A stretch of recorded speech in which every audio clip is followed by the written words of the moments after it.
السلام علیکم ورحمۃ اللہ وبرکاتہ۔ آج 12 اکتوبر 2021 ہے اور ٹیوزڈے کا دن ہے، منڈے کا دن ہے۔ آج ہم کافی عرصے کے بعد جو ہے واپس اپنا قرآن مجید کا دورہ شروع کر رہے ہیں۔ اللہ تعالیٰ سے دعا ہے کہ اللہ تعالیٰ ہر قسم کی رکاوٹیں، پریشانیاں، مشکلات جو رستے میں آتی ہیں، اللہ تعالیٰ ان کو ہم سب کے لیے آسان فرمائے اور ہم اس کام کو جاری و ساری رکھ سکیں، اور اللہ تعالیٰ آپ لوگوں کا بھی محنت کو قبول فرمائے۔ الحمدللہ وکفا وسلام علی عبادہ الذین اصطفیٰ، خصوصاً علی افضلہم وخاتم النبیین محمد الامین وعلی آلہ وصحبہ اجمعین۔ قال تبارک وتعالی فی سورة السجدہ مکیہ، بسم اللہ الرحمن الرحیم، حامیم تنزیل من الرحمن الرحیم، کتاب فصلت آیاتہ قرآنا عربیا لقوم یعلمون، بشیرا ونذیرا فأعرض أكثرهم فهم لا يسمعون، وقالوا قلوبنا في أكنة مما تدعونا إليه وفي أعذاننا وقر ومن بيننا وبينك حجاب فاعمل إننا عاملون۔ صدق الله العظيم۔ رب اشرح لي صدري ويسر لي أمري واحلل عقدة من لساني يفقهوا قولي رب زدني علما رب زدني علما رب زدني علما رب إني لما أنزلت إلي من خير فقير رب إني لما أنزلت إلي من خير فقير رب إني لما أنزلت إلي من خير فقير رب هب لي حكما وألحقني بالصالحين واجعل لي لسان صدق في الآخرين آمین یا رب العالمین۔ سورۃ الحامیم سجدہ، یہ وہ سورت ہے جو نبی پاک صلی اللہ علیہ وسلم اکثر اوقات سورۃ الملک اور حامیم سجدہ جو ہے وہ رات کو پڑھا کرتے تھے، جو کہ قبر سے، عذاب سے محفوظ رکھنے والی صورتیں ہیں۔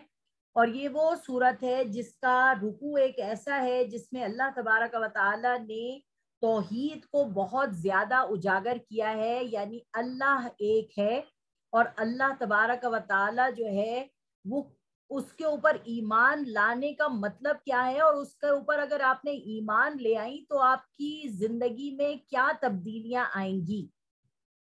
اب زندگی میں تبدیلیاں آنے سے مراد یہ نہیں ہے کہ جب ہم سمجھتے ہیں کہ ہم ایمان لے آئے اور ہم مسلمان ہو گئے، ہم نے برقع پہن لیا، ہم نے نماز کے پابند بن گئے، حاجی ہو گئے اور زکوٰۃ دینے والے ہو گئے، تو بس ہم جو ہے نا ہمارے لیے سارے راستے آسان ہو جائیں گے اور ہمارے لیے کوئی مشکل پریشانی آئے گی نہیں، ہمارے لیے کوئی آزمائش آئے گی نہیں۔ تو اللہ تبارک و تعالیٰ فرما رہے ہیں کہ وَلَنَبْلُوَنَّكُمْ بِشَيْءٍ مِّنَ الْخَوْفِ وَالْجُوعِ وَنَقْصٍ مِّنَ الْأَمْوَالِ وَالْأَنفُسِ وَالثَّمَرَاتِ وَبَشِّرِ الصَّابِرِينَ الَّذِينَ إِذَا أَصَابَتْهُمْ مُصِيبَةٌ قَالُوا إِنَّا لِلَّهِ وَإِنَّا إِلَيْهِ راجعون۔ اب یہاں پر اللہ تبارک و تعالیٰ کہہ رہے ہیں نہیں، جب تم میرے رستے میں آؤ گے اور میرے طریقہ کاروں پہ چلو گے تو ہم تمہیں ضرور آزمائیں گے، کبھی بھوک سے، کبھی جانوں کے نقصان سے، کبھی مالوں کے نقصان سے، ہر طریقے سے ہم تمہیں آزمائیں گے، اور پھر ہم دیکھیں گے کہ تم اپنے رب کے ساتھ چمٹے ہوئے ہو یا نہیں، تم اس کے اوپر ایمان رکھتے ہو یا نہیں رکھتے ہو، یا تم ادھر ادھر ٹھوکرے کھاتے پھر رہے ہو۔ کیونکہ انسان جب پریشان ہوتا ہے تو وہ جو ہے نا وہ پریشانی کے عالم میں انسان کیا کرتا ہے، کبھی اس کے پاس جا رہا ہے، کبھی اس کے پاس جا رہا ہے، کبھی اس کے پاس جا رہا ہے، تو یعنی انسان جو ہے نا وہ اپنے ایک جگہ ٹھکانے پہ نہیں رہتا، بلکہ وہ جو ہے نا ادھر ادھر پیر مارنا شروع ہو جاتا ہے۔ اللہ تبارک و تعالیٰ یہاں پہ ہمیں بتا رہے ہیں کہ اللہ پر ایمان لانے کا مطلب یہ ہے کہ ادھر ادھر نہ جاؤ، بس اسی کی طرف رہو، جو کہ بہت مشکل کام ہے۔ یہاں پر یہ جو سورت شروع ہو رہی ہے حامیم حروف مقطعات سے شروع ہو رہی ہے، اور میں نے جیسے کہ آپ کو بتایا کہ اس سورت کا مضمون کیا ہے، توحید باری تعالیٰ کو اجاگر کرنا۔ اور یہ سورت نازل کیوں ہوئی تھی، اس کا شان نزول کیا ہے؟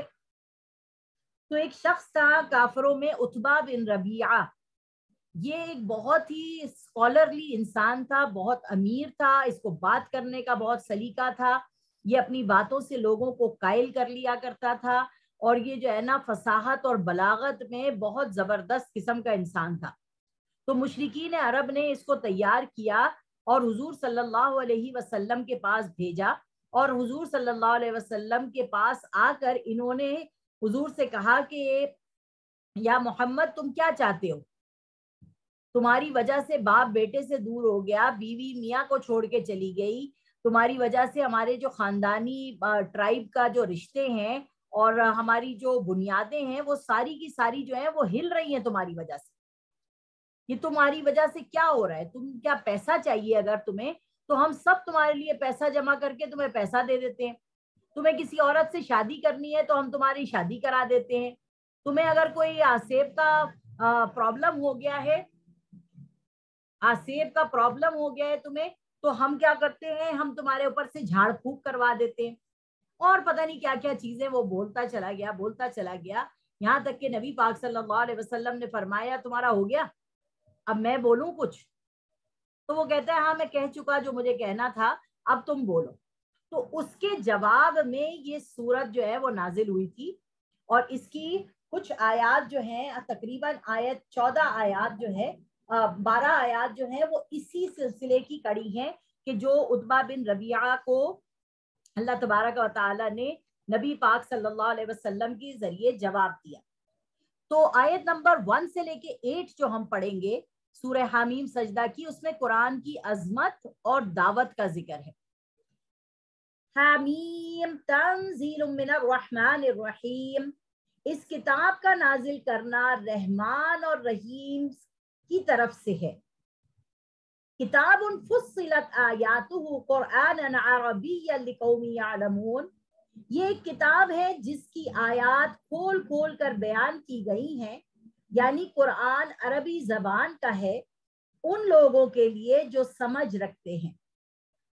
دیکھیے ہر قوم کے پاس جب نبی بھیجے گئے ہیں نا، تو وہ اس زمانے کے اندر جو چیز زیادہ رائج ہوئی تھی اس کے توڑ کے طور پر اللہ تبارک و تعالی نے اپنی شان رحیمی اور شان غفاری اور شان قدرت کو دکھانے کے لیے نبیوں کو بھیجا، جن کے ہاتھ پر لوگوں نے ایمان قبول کیا، کیونکہ وہ چیزیں جو نبیوں کو اللہ تبارک و تعالی نے معجزات دیے تھے وہ بہت ٹاپ کلاس تھے۔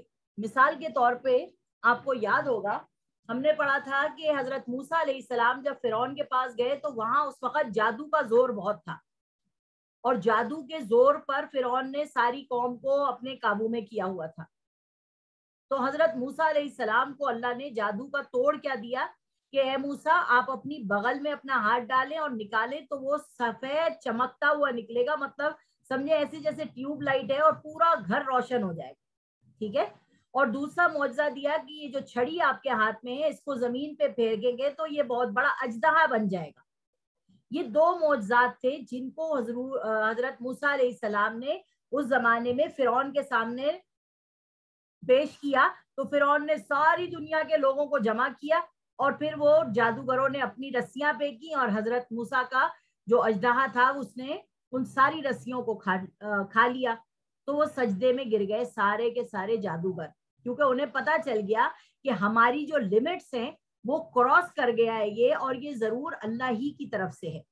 اسی طریقے سے عرب لوگ جو کہ بالکل انکلچرڈ ان لیٹرڈ لوگ تھے، ان کو اللہ تبارک و تعالیٰ نے اس زمانے میں زبان پہ عبور، عربی میں عبور عطا کیا تھا، اور وہ لوگ بلٹ ان ایسے لوگ تھے جو شاعری کرتے تھے اس زمانے میں، اور لوگوں کی شاعری کے اندر ہی لڑائی جھگڑے ہو جاتے تھے، اور شاعری ایسی کرتے تھے کہ اس کے توڑ کی شاعری دوسرا کرے، تو یعنی جیسے ہم انتاکشری کھیلتے ہیں گانوں کی، اس طرح وہ لوگ شاعری کیا کرتے تھے، اور ان کو اپنی زبان پر، عربی زبان پر بہت زیادہ عبور بھی تھا، اور وہ ان کو اس پہ گھمنڈ بھی بہت تھا۔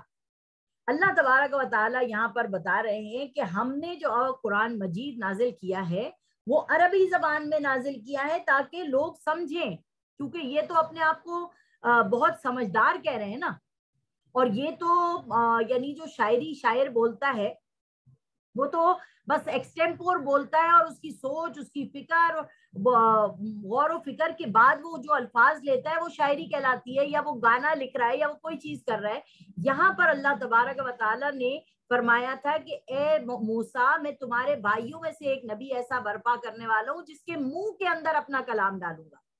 تو یہاں پر عتبہ بن ربیعہ کے سوالات کرنے سے پہلے اللہ تبارک و تعالیٰ قرآن کی عظمت اور دعوت بتا رہے ہیں ہمیں کہ نبی پاک صلی اللہ علیہ وسلم پر اللہ نے جو قرآن نازل کیا تھا وہ عربی زبان کا تھا، اور جو ابھی آدمی آنے والا ہے وہ عربی دان تھا، عتبہ بن ربیعہ، ٹھیک ہے۔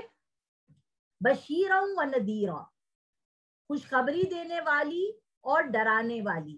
یہ جو ہے نا، یہ ایک ہے رسالت کہ حضور صلی اللہ علیہ وسلم کو جو کچھ بھی یہ قرآن شریف کہتے ہیں نا قاری نظر آتا ہے، حقیقت میں ہے قرآن۔ نبی پاک صلی اللہ علیہ وسلم نے پورا کا پورا قرآن مجید پہ عمل کیا ہے۔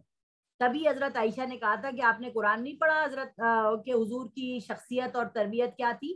تو حضور صلی اللہ علیہ وسلم بھی خوشخبری سنانے والے ہیں اور ڈرانے والے ہیں، ٹھیک ہے۔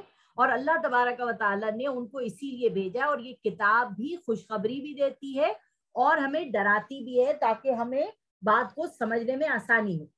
تو اکثر لوگوں نے اعراض کیا، پھر وہ سنتے ہی نہیں ہیں، وہ سننا ہی نہیں چاہتے۔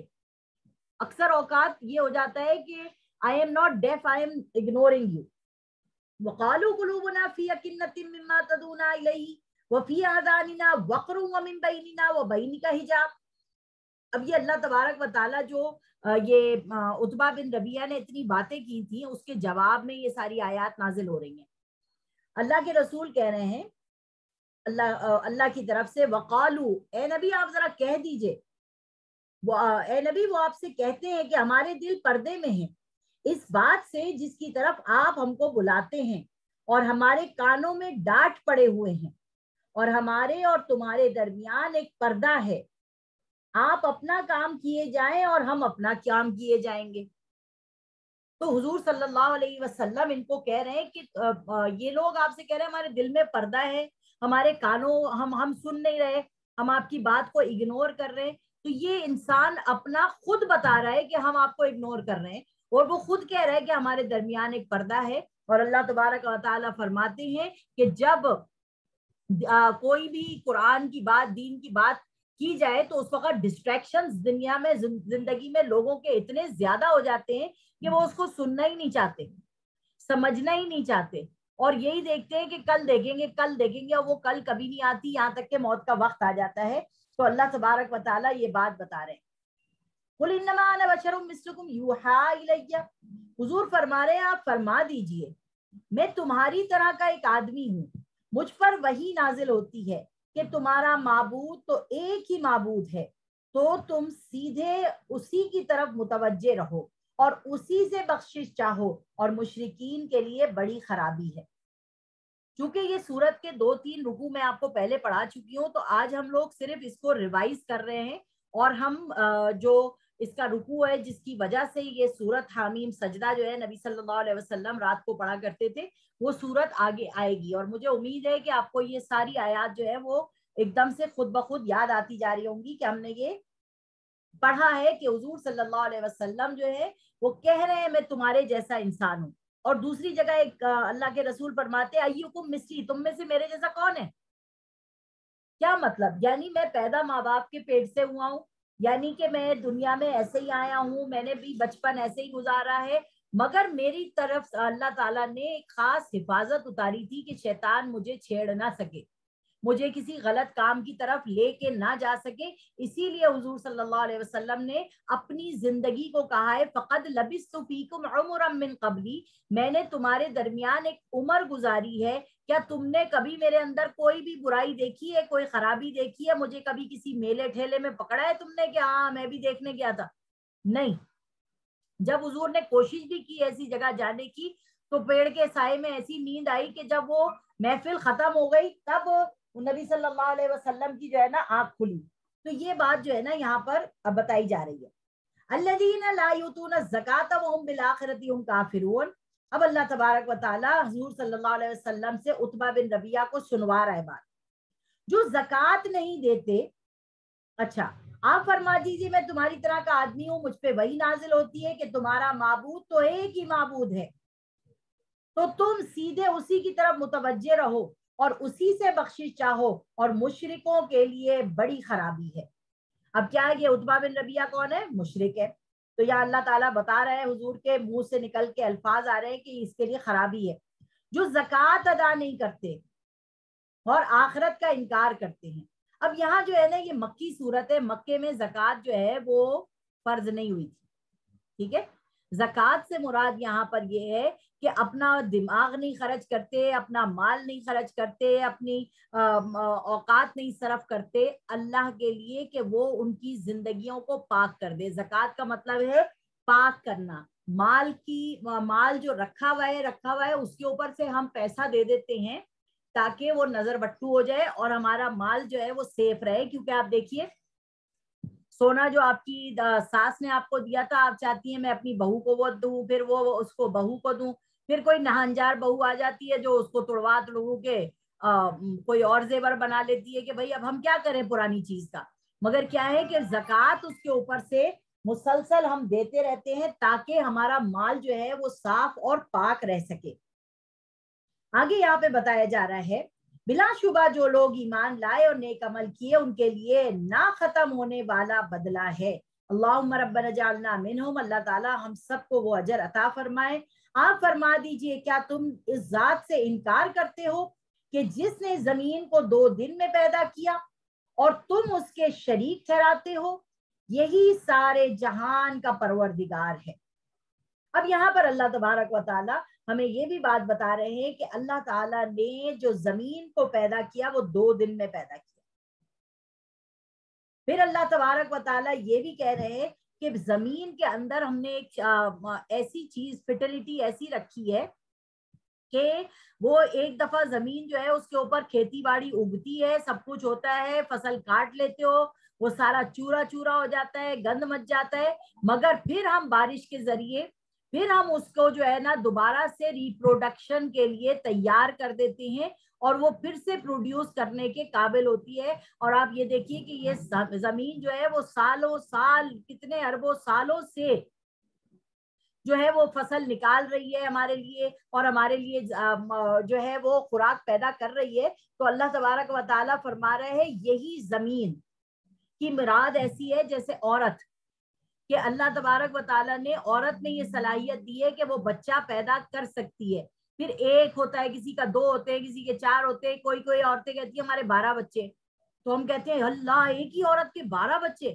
یہ اللہ تبارک و تعالیٰ نے جو عورت کے اندر صلاحیت رکھی ہے وہ کیوں ہے یہ صلاحیت کہ حضرت آدم اور حوا جب دنیا میں آئے تھے پہلی دفعہ تو ان کا ایک بیٹا صبح پیدا ہوتا تھا, ایک رات کو پیدا ہوتا تھا. پھر دوسرے دن جو بچے پیدا ہوتے تھے تو پہلے دن پہ پیدا ہونے والے بچوں کی شادی دوسرے دن والوں سے پیدا کر دی جاتی تھی, اور پھر جو ہے نا ان کے بچے اسی طرح سے روزانہ کے حساب سے اللہ تعالیٰ نے اولاد پیدا کرنی شروع کی. اس کے بعد جو ہے نا یہ سلسلہ 9 مہینے 10 دن کے اوپر آ گیا, ورنہ شروع میں جب امت کو بڑھنا تھا تو اللہ تعالیٰ نے ایسی فرٹائل زمین رکھی عورت کی کہ جو جتنے بچے پیدا کرے گی اتنی زیادہ صحت مند اور تندرست اور توانا ہوگی. یہ چیز یہاں پر اللہ تبارک و تعالیٰ نے بتائی ہمیں. اللہ کہہ رہا ہے میں نے تمہیں دنیا بنا کے دی اور زمین بنائی جس پہ تمہاری ہر چیز نکلتی ہے, اور پھر بھی تم میرے شریک ٹھہراتے ہو, یہی سارے جہان کا پروردگار ہے. اب یہاں پر آیات آفاقی کہتے ہیں ان آیات کو جو دنیا بنانے میں اللہ تبارک و تعالیٰ نے لگایا. ٹھیک ہے, آیات آفاقی یعنی زمین اور آسمان کی تخلیق. ٹھیک ہے, اب یہاں پر اللہ تبارک و تعالیٰ کہہ رہا ہے وَجَعَلَ فِيهَا رَوَاسِيَ مِن فَوْقِهَا, اور اسی نے زمین میں اس کے اوپر پہاڑ بنائے اور اس میں برکت رکھی اور اس میں اس کی غذائیں مقرر کر دی. یہ سب کچھ 4 دن میں ہوا اور تمام سوال کرنے والوں کے لیے یکساں ہے. اب دیکھیے وہ جو پچھلے 2 دن تھے اور پھر یہ جو اگلے 2 دن ہیں تو ہم کہتے ہیں کہ یہ تو پھر 4 دن میں ہوا, اس کا مطلب ہے یہ تو 6 دن ہو گئے. نہیں, ہم نے کوئی 2 کام شروع کیے ہوئے ہوتے ہیں. ایک کام جو ہے میرا کمپلیٹ ہو جاتا ہے 2 دن میں اور ایک کام جو میں نے اسی دن سٹارٹ کیا تھا، جس دن میں نے پہلا کام سٹارٹ کیا تھا، وہ کام میرا ختم ہوتا ہے 4 دن میں. تو میں کیا کہوں گی کہ 4 دن میں نے یہ کام کیا.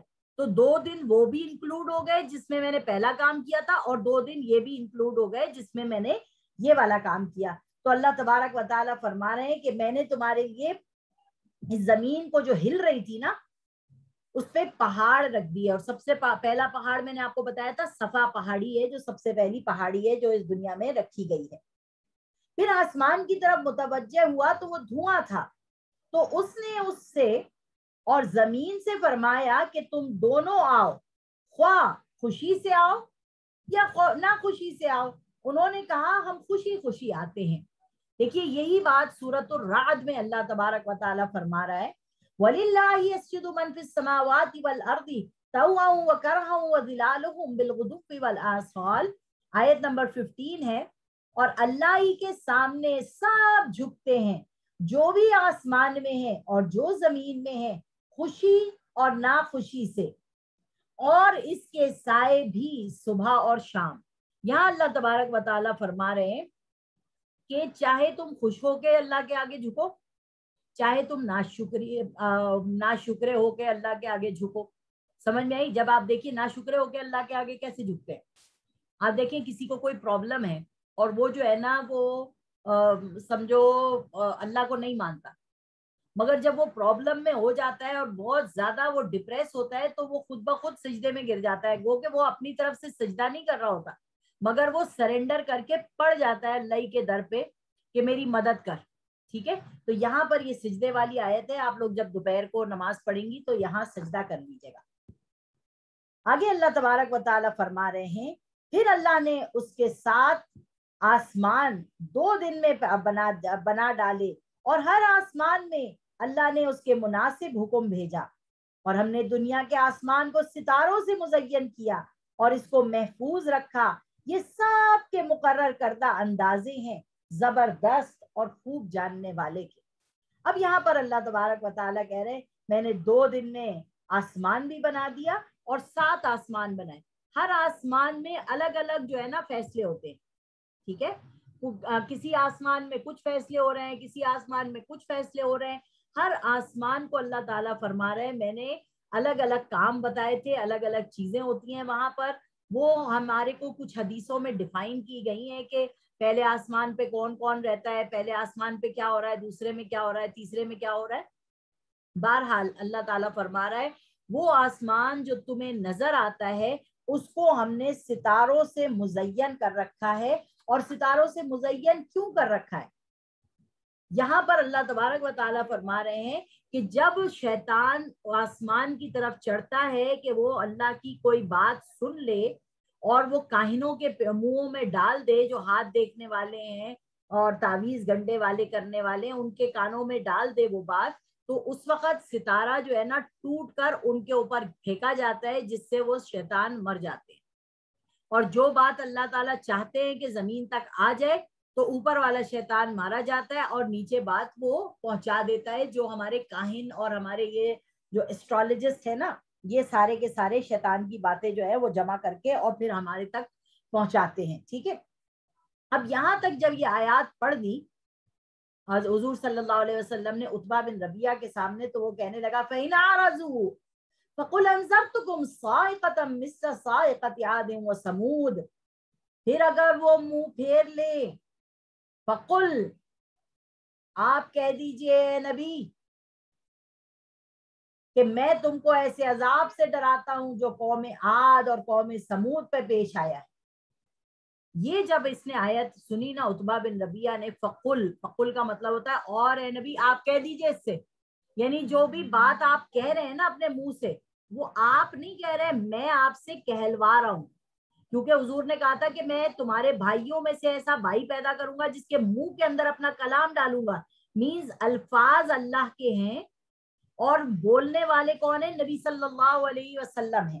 سمجھ آ رہی ہے؟ تو یہاں پر کیا ہوا کہ عتبہ بن ربیعہ نے حضور صلی اللہ علیہ وسلم کے منہ پہ ہاتھ رکھ دیا اور کہا بس رحم کرے، مجھے معاف کر دے، مجھے معاف کر دے، مجھے معاف کر دے. یعنی وہ حضور سے معافی نہیں مانگ رہا تھا، وہ سمجھ گیا تھا اس وقت میں کہ اللہ تعالیٰ نے یہ مجھ سے بات کلام کیا ہے اس وقت ڈائریکٹ، اور یہ کلام جو اس سے ڈائریکٹ کیا ہے یہ رہتی دنیا تک سارے لوگوں سے اللہ تبارک و تعالیٰ کر رہے ہیں، اور کہہ رہے ہیں اگر بات نہیں سنو گے تو تم پر وہی عذاب آئے گا جو سرکش قوموں پر آیا تھا۔ یہ ہماری 13 آیت تک بتایا کہ سرکش قوموں کا دنیا میں انجام کیا ہوا، اللہ تبارک و تعالیٰ نے ان کو برباد کر دیا۔ اب 14ویں آیت آ رہی ہے، اِذْ جَاءَتْهُمُ الرُّسُلُ مِن بَيْنِ أَيْدِيهِمْ وَمِنْ خَلْفِهِمْ أَلَّا تَعْبُدُوا إِلَّا اللَّهَ قَالُوا لَوْ شَاءَ رَبُّنَا لَأَنزَلَ مَلَائِكَةً فَإِنَّا بِمَا أُرْسِلْتُمْ بِهِ كَافِرُونَ۔ جب ان کے پاس ہمارے رسول ان کے آگے اور پیچھے سے آئے کہ اللہ کے سوا کسی کی عبادت نہ کرو، انہوں نے کہا اگر ہمارے رب کو منظور ہوتا تو وہ فرشتے اتار دیتا، سو جو تم لے کر آئے ہو ہم اس کو نہیں مانتے۔ یہاں پر لوگوں کی ایک بڑی تعداد جو تھی نا، بات نہیں ماننی ان کو، تو وہ یہ کہتے تھے کہ بھائی یہ جو تم لے کے آئے ہو تم ہمارے جیسے ایک انسان ہو، اگر کوئی فرشتہ لے کے آتا تو ہم تمہاری بات کو مانتے۔ تو سورہ بنی اسرائیل میں اللہ تبارک و تعالی آیت نمبر 94 اور 95 میں کیا فرما رہے ہیں، وَمَا مَنَعَ النَّاسَ أَن يُؤْمِنُوا إِذْ جَاءَهُمُ الْهُدَىٰ إِلَّا أَن قَالُوا وَبَعَثَ اللَّهُ بَشَرًا رَّسُولًا۔ اور ان کے پاس جب ہدایت آ گئی تو ان کو ایمان لانے سے کوئی چیز مانے نہیں ہوئی سوائے اس کے کہ انہوں نے کہا کہ کیا اللہ نے انسان کو رسول بنا کے بھیجا ہے۔ آپ کہہ دیں اگر زمین میں فرشتے ہوتے تو اس میں چلتے پھرتے بستے تو ہم ان پر آسمان سے فرشتے کو رسول بنا کر بھیجتے۔ اللہ تبارک و تعالی یہاں پر یہ سورہ بنی اسرائیل کی آیت نمبر 94 اور 95 میں یہ بات صاف طور پہ مسلمانوں کو بتا رہے ہیں کہ دیکھو فرشتے اگر ہوتے تو ہم فرشتے کو بھیجتے، جنات اگر دنیا میں بس رہے ہوتے تو ہم جنات کو بھیجتے، تو انسان اگر بس رہے ہیں تو انسان کو بھیجیں گے۔ اسی طریقے سے یاد رکھیے یہ دجال کیا ہے، اس کے فتنے پہلے سے موجود ہیں، کیونکہ یہ شیطان کا ہی ایک ماڈرن ورژن ہے۔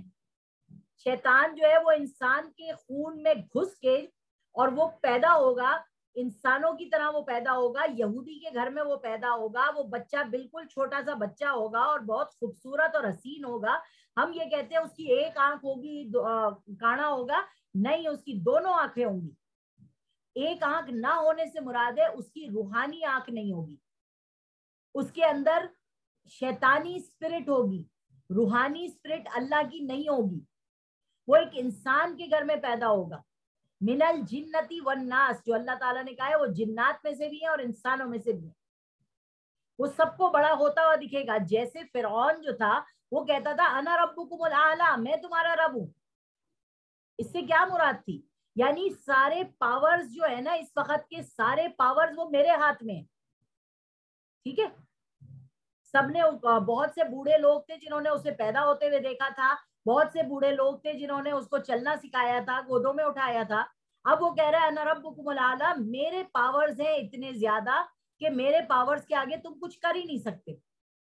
اور اس کے پاس کیا پاورز تھے، اس کے پاس تھا اس زمانے کی ماڈرن ٹیکنالوجی، ٹھیک ہے۔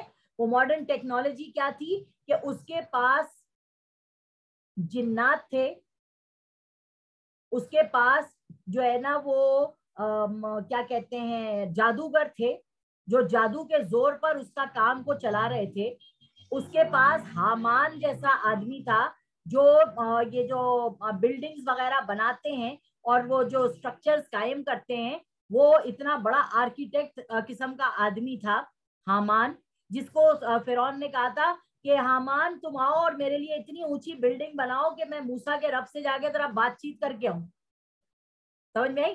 تو وہ اس کے پاس وہ پاور تھا کہ وہ جو ہے نا اسٹرکچرز بنوا سکتا تھا بڑے بڑے۔ آپ یہ دیکھ رہی ہے نا اہرام مصر کیسے بنے پڑے، اسی طریقے سے اس کے پاس جو تھا نا وہ اکانومی اس کے ہاتھ میں تھی فرعون کے، اور اس کا جو وہ تھا، کون تھا وہ، اس کا نام تھا قارون۔ قارون جیسا اس کے پاس ایک اکانومی کا پاور تھا فرعون کے پاس۔ آپ دیکھیے آج جو دجال آنے والا ہے جو پیدا ہوگا، اس کے پاورز کہاں چل رہے ہیں، ٹیکنالوجی بھی ہے اس کے پاس، آپ دیکھیے ٹیکنالوجی کے ذریعے وہ ہماری اولادوں میں, ہماری اولادوں کو تو چھوڑ ہی دینا, ہمارے دماغوں کو ایسا اس نے فنخ کر رکھا ہے کہ یقین مانے صبح اٹھتے ہی سب سے پہلے موبائل اٹھا کے ہم چیک کرتے ہیں کس کا میسج آیا. اگر کوئی ہم گاڑی میں بیٹھے ہوئے ہیں اور ہمارا میاں گیا ہے پیٹرول بھروانے کے لیے تو ہم سب سے پہلے اس کے جاتے ہی کیا چیز نکالتے, موبائل نکالتے. مطلب اس نے ہمارے کو ایسا جو ہے نا جکڑ لیا ہے اس ٹیکنالوجی کے اندر, جس کی وجہ سے ہماری جو ریڑھ کی ہڈی ہے وہ کمزور پڑتی جا رہی ہے. یعنی ہماری جو آئندہ نسل ہے نا وہ بھی ایسی موبائل والی ہی بنتی جا رہی ہے. دوسرا پیسہ, آپ دیکھیے لوگوں کے پاس جو پیسہ آ رہا ہے تو وہ آتا ہی چلا جا رہا ہے اور ان کے اندر جو ہے وہ قارون والی چیز ہو رہی ہے. کل ایک ویڈیو آئی اس کے اندر فیس بک کے اوپر, اس میں دکھا رہے ہیں کہ گاڑی جا رہی ہے, ایک آدمی چلتا ہوا جا رہا ہے اور ایک دم سے زمین جو ہے نا نیچے سے کھلی اور وہ آدمی اس کے اندر دفن. اللہ پاک ہمیں یہاں دکھا رہا ہے یہ چیز کہ جیسے قارون کو اس کے خزانے سمیت اللہ تعالیٰ نے زمین میں دھسا دیا تھا, تو کیسے دھسایا ہوگا وہ چیز آج جو ہے وہ دنیا کے اندر اس طرح سے جگہ جگہ سے گاڑیاں دھس رہی ہیں اور جگہ جگہ سے روڈیں ٹوٹ رہی ہیں جگہ جگہ سے. حالانکہ ہمارے پاکستان کی روڈیں ٹوٹے نا, وہاں باہر کے ملکوں میں پوری پوری زمین خسف ہو رہی ہے. تو یہ جو پاورز ہیں, یہ جو چیزیں ہیں, یہ انسان ہی ہوگا. دجال جو ہے وہ انسان ہی کی شکل میں آئے گا, وہ انسان ہی ہوگا, خوبصورت ہوگا, بس اس کی روحانی آنکھ نہیں ہوگی. وہ دنیاوی چیزوں کے اندر جو ہے نا وہ پاورفل اتنا ہوگا کہ کہے گا انا ربکم الاعلی, میں تمہارا رب نہیں ہوں. تو جب فرعون نکلا تھا نا اپنے سمندر سے اور اس کی ڈسکوری کی گئی تھی 18 پتہ نہیں کون سے سن میں, اس کے بعد سے یہ فتنے جو ہیں وہ سٹارٹ ہو گئے دوبارہ سے. کہ پہلے فرعون نے اپنے سر پہ گندگی رکھی ہوئی تھی, اب جو ہے وہ گندگی سارے لوگوں کے سروں پہ رکھی جا رہی ہے. اور اب آپ اگر غور کریں اپنی پرسنالٹی میں تو ہمارے اندر جو ہے نا فرعونیت بھی ہے, ہم اپنے آپ کو سمجھتے ہیں پتہ نہیں ہم کیا چیز ہے. دوسرا, اگر ہمارے پاس پیسہ آ جائے تو ہم سمجھتے ہیں دنیا کو ہم خرید لیں گے, آگے سے کوئی ہمارے بول نہیں سکتا ہے. ہمارے پاس اگر کوئی پاور آ جائے, حکومتی پاور آ جائے یا کوئی بھی ایسا ہمارے پاس پاور آ جائے تو ہم اپنے پاور کو غلط استعمال کرنے کی کوشش کرتے ہیں. مثال کے طور پر ہمارے پاس یہ پاور ہے کہ ہماری نوکرانی ہے, ماسی ہے, ہمارے گھر میں کام کر رہی ہے, غریب عورت ہے, ہمارے پاس پاور ہے کہ ہم اس پہ چیخیں, چلائیں, بدتمیزی کریں, اس کو غریب عورت کہیں, اس کو برا بھلا کہیں. یہ پاور ہے ہمارے پاس کہ ہم اس کے لیے کچھ اچھا بھی کر سکیں, ہم اس کی مدد بھی کر سکیں, ہم اس کا خیال بھی کر سکیں, اس کو اس کی اوقات پہ بھی رکھیں اور انسانیت کے ناطے اس کے ساتھ اچھے بھی سلوک کریں. یہ چیز ہمارے اندر سے نکل کے فرعونیت آ گئی کہ وہ لوگوں کو سمجھتا تھا یہ سارے لوگ ڈی گریڈ قسم کے ہیں اور ہم ہی سب کچھ ہیں. آپ آج دیکھیے بہت ساری چیزیں جو ہے نا وہ نظر میں آ رہی ہیں اور دکھ رہی ہیں کہ کچھ لوگ کتنے کتنے امیر ہیں, کتنا کتنا پیسہ خرچ کر رہے ہیں, اور 2 منٹ میں ان کی ایسی حالت خراب ہو جاتی ہے کہ سارا پیسہ ختم ہو گیا اور سڑک پہ آ گئے. تو اللہ تعالیٰ سے ہمیں ہمیشہ معافیا مانگتے رہنا چاہیے اور توبہ کرتے رہنا چاہیے کہ کہیں کسی اعمال کی وجہ سے اللہ تبارک و تعالیٰ ہمیں ایسی آزمائش میں نہ ڈالے, اللہ تعالیٰ ہماری حفاظت کرے. آگے اللہ تعالیٰ فرما رہے ہیں آیت نمبر 15 کے اندر, تو جو عاد کے لوگ تھے وہ ملک میں ناحق تکبر کرتے تھے. دیکھیے قوم عاد کو اللہ نے برباد کیا, فرعون کے بعد قوم عاد آئی نا, اس نے کیا کیا, ناحق تکبر کر رہے ہیں, اپنے آپ کو سمجھ رہے ہیں پتہ نہیں کیا, اور کہا ہم سے زیادہ قوت والا کون ہے. کیا انہوں نے نہیں دیکھا کہ اللہ جس نے سب کو پیدا کیا ہے وہ اس سے قوت میں بہت زیادہ ہے اور ہماری آیات کا انکار کرتے ہیں. یہاں پر اللہ تبارک و تعالیٰ ہمیں یہ بات بتانا چاہ رہے کہ جب انسان اپنی پاور کی انتہا پہ پہنچ جاتا ہے نا, جیسے دجال آئے گا وہ پاور کی انتہا پہ پہنچ جائے گا, وہ کام کرے گا جو اللہ کے کام تھے. آپ آج ہی دیکھ لیجئے, چائنا نے چاند بنا لیا ایک نا, چائنا نے ایک سورج بنا لیا ہے, نکلی سورج بنا لیا, نکلی چاند بنا لیا, وہ اس طرح سے نکلیں گے جیسے دنیا میں نکلتے تھے. اسی طریقے سے آپ دیکھیے کہ اس میں بادلوں کے اوپر اللہ نے آسمان پہ بادل اٹھائے, اب ایسے سپریز بنا دیے گئے ہیں کہ اگر آپ چاہتے ہیں کسی ایریا میں بارش ہو تو وہ سپرے کر دیجئے, وہ بارش جو ہے نا اس کے اندر سے گرنے لگے گی. یہ کیا ہے, یہ آرٹیفیشل بارش ہے.